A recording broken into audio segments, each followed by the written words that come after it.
Yeah, so hi, I'm Carrie, and I have two children, Amber, who's just turned 8, and Ollie, who's just turned 3. And I also work as a co-teacher in a school nursery setting as well with 3 and 4-year-olds. I first became a 50 Things enthusiast and found out about the 50 Things whilst I was on maternity leave after just having Ollie. And I thought it was a fantastic free resource to use with ideas for the whole family. I was finding at the time as well that a lot of the baby classes and the things I'd taken Amber to when she was a baby, they weren't available, or they weren't as varied, or they didn't work on the days that suited me when Ollie was a baby. And I think there would been a lot of budget cuts, funding cuts, and the children's centres in my local area, some of them had actually been closed as well. So I'm finding it really difficult to find things to go out and do with the new baby. So 50 Things definitely came along at the right time for us. And the thing that was great about it was that it was whole family ideas. So it wasn't just me taking the new baby to a class. Amber could be part of it as well. And the ideas on it they're so simple, they're so easy to use. And it just meant that I could spend quality time with Amber at the same time as having a new baby as well. I'm going to try and share my screen, but let's see how that works. It took me a while to get in because I just want to show some of the photos that I've got of Amber and Ollie as well. So I don't know if you can all see it. So I just want to talk a little bit about why 50 Things was important to me, really.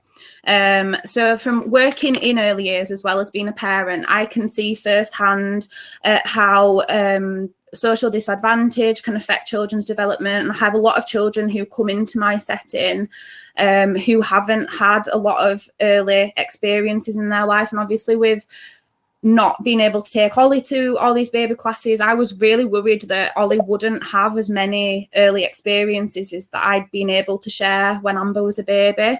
I really love about the 50 Things on the app that you can have a look at the why section, or if you go into the activities, there's a section that tells you why you should be doing these activities.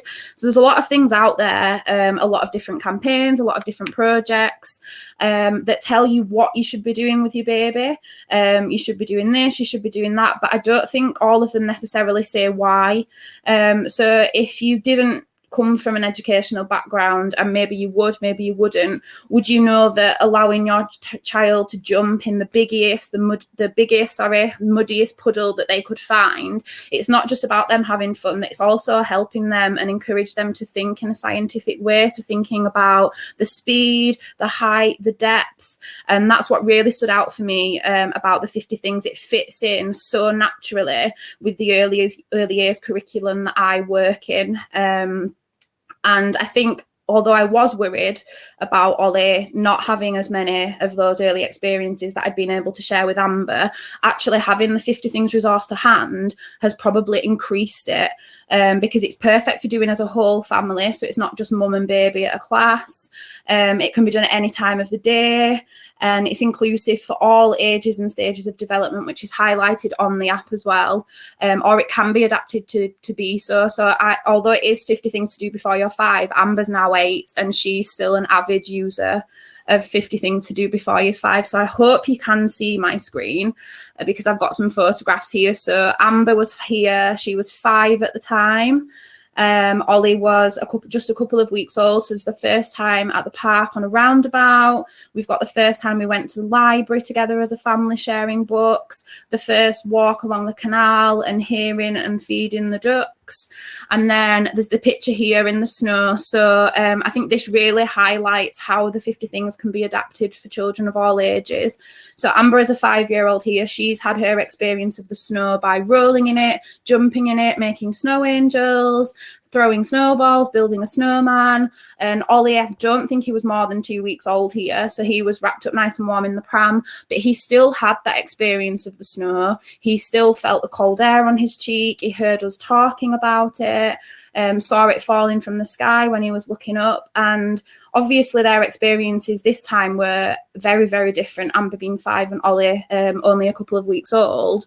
But I do think that the more children experience an activity, the deeper their understanding of it is. So obviously Ollie probably doesn't remember his first experience of snow here, but then a few weeks ago he was the one that was rolling snowballs, making snowmen and jumping around in it, which is appropriate for his age now. And he's had those experiences time and time again that help him to understand what snow is and what that means to him and what that experience is for him.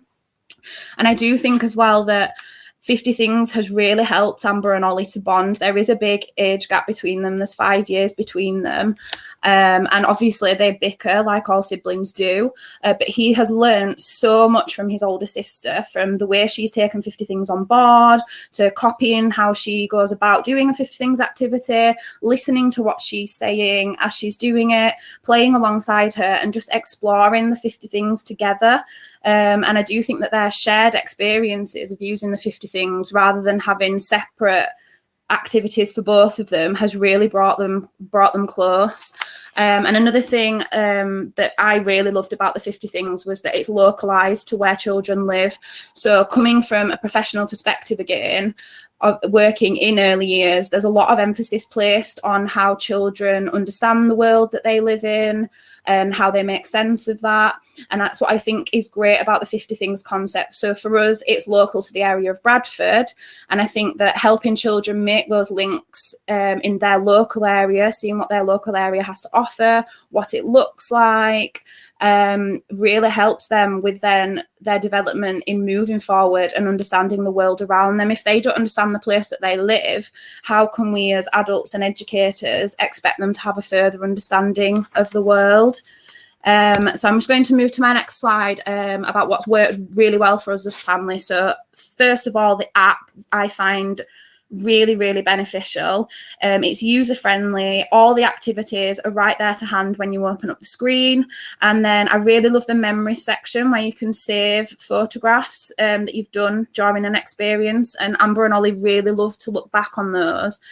And there's times like they look back on photos from when Ollie was a baby, so 3 years ago now, and they remember what they've done. They can talk about it. And again, I think that further deepens their understanding of whichever experience it was that they've chosen to look at. Another thing about the app where it breaks down the how and the why you should be doing each activity, that's always the thing I recommend to other parents, is to have a look at that part. Why are you doing this activity with your child? What's the benefit for them? How will it impact on their development? And I find the vocabulary section really useful as well, because it's so clearly broken down into the different ages and stages. So it suggests what kind of keywords you can use with a baby, then what you can use as your baby turns into a toddler and then moves towards becoming the age of 5. And I think I'm going to talk about as well, I don't know if you can see here in this top picture, there's a jar that Amber made. This is something that I use all the time. So she's put number 1 to 50 inside this jar. One for each of the 50 things, and it's a great tool for when, particularly now we're back in lockdown and we can feel a bit fed up and a bit down, a bit unmotivated. We want to do something but we're not quite sure what. We get Amber's jar out and we reach in, we pick a number out, and providing that we can do so with the new guidelines, we go ahead and we complete that activity as a whole family. And that's something that Amber's created that has nothing to do with me. She brings it along to all the 50 Things events that we do together. And I also use it in my setting as well. So it's a really useful tool for using with the children and the families there. They pick a number out, they take it away, and that's the activity that they go ahead and complete over the weekend. Sorry, I've lost my place. And it's really it's made us as adults, and me and my husband, have a new way of thinking about what we constitute to be a great day out, really. It's made us think more local, and we as adults have discovered things in Bradford that we never knew were there, really. We found an amazing wooden natural obstacle course in the middle of Heaton Woods that is a place that we probably would never have discovered without the 50 Things app, because we really took an interest in woodland wandering, so we looked on that part of the app, and there's a great link to find local woodland near you, and that Heaton Woods popped up. So we found many great places around Bradford, and it's really made us evaluate what we constitute to be a great day out. We spend much more quality time together because we're not spending long journeys in the car waiting to get somewhere. We spend less money.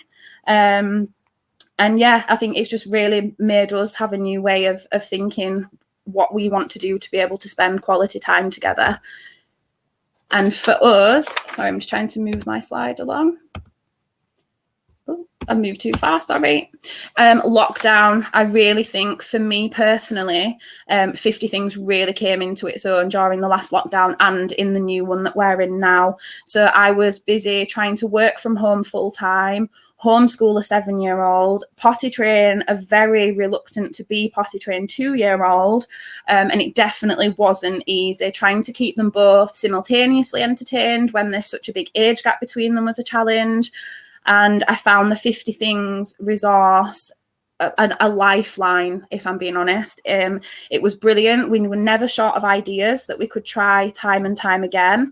We became more creative with the ideas because we were repeating them over and over again. We were adapting them to suit Amber and Ollie, and for us, we actually used it as a tool for home learning. So yes, Amber had her maths and English and other lessons set, but more often than not, we followed the 50 Things for our home learning and lockdown journey. And I think we were all, as a whole family, learning new things, so not just the children. You can see in one of these pictures here was our traveling to Mexico day. So Amber and Ollie have face painted us on a Day of the Dead theme. We learnt lots of interesting facts about Mexico. So we were just being creative and thinking outside the box, doing things slightly different each time we completed an activity, and mostly having lots of fun. We tended to take the 50 Things outdoors, explored what was on our doorstep because we couldn't go far. And I think during the lockdown, it really hit home for me how much Ollie's speech and language development and understanding of his environment had come on. And I do think that is a hugely down to the 50 Things activities and the repetition and the time that we were able to spend doing these activities. So we were walking through the woods one day, and it was the same woods that we took our daily walk in every single day. And I mentioned the river, and Ollie looked up at me. He was 2 at the time, and he said, "Mummy, this is not a river. This is a stream. You've told me a stream is smaller than the river, and this runs into the river." And that came from a 2-year-old. So the repetition of the woodland wandering activity had the things he'd seen and heard in his environment, the things he'd heard us talk about in the environment had clearly sunk in for him. And I think that's the beauty of the 50 Things. Children learn more and more each time that they repeat an activity. So that's one thing I always recommend to anyone who looks at the 50 Things. And I always say, please don't use it as a checklist. And once you've done an activity, think you don't need to go back to it, because it's going back to it and it's that repetition that really supports children's development and communication skills. And I think during the lockdown, we would have been much worse off without this fabulous resource to hand. And whilst I'm so grateful for all the family time that we were able to share together, being creative and thinking outside the box on our own, it was a challenge, and it was great to have a bank of ideas readily available for us during that difficult time. I was going to talk a little bit about 50 Things as a professional, but I'm very aware of how close to my time limit I am. So if anyone does have any questions about how I implement 50 Things at my setting, then please ask them in the chat and we can follow up on that. But I just want to talk about what impact and benefits of the 50 Things has had for us as a family. So the most important thing is that it's fun, it's low cost. No matter how many times you repeat an activity, there's a new adventure, a new challenge each time. Personally, what we love is how much of the other 50 Things link so naturally together.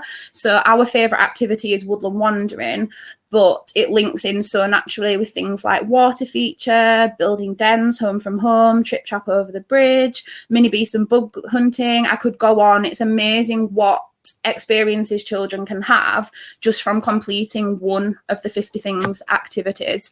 Sorry, I've lost my notes again.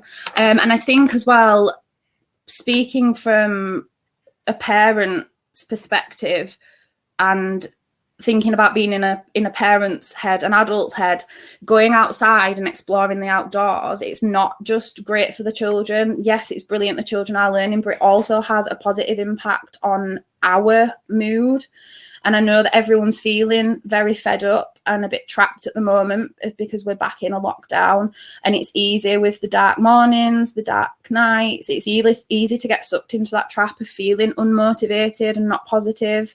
And I definitely see the impact that getting outside into the woods, building dens, getting some fresh air, some exercise, and trying to complete as many 50 things as we can in that time, it does have a positive impact on not just Amber and Ollie, but on mine and my husband's mental well-being. We come back, we feel we've cleared our head, we feel much more positive, we come back more focused, motivated, I definitely think that it's helped us as a whole family. It's not just for the children as well. The biggest impact for us by far has been Ollie's amazing speech and vocabulary and his understanding.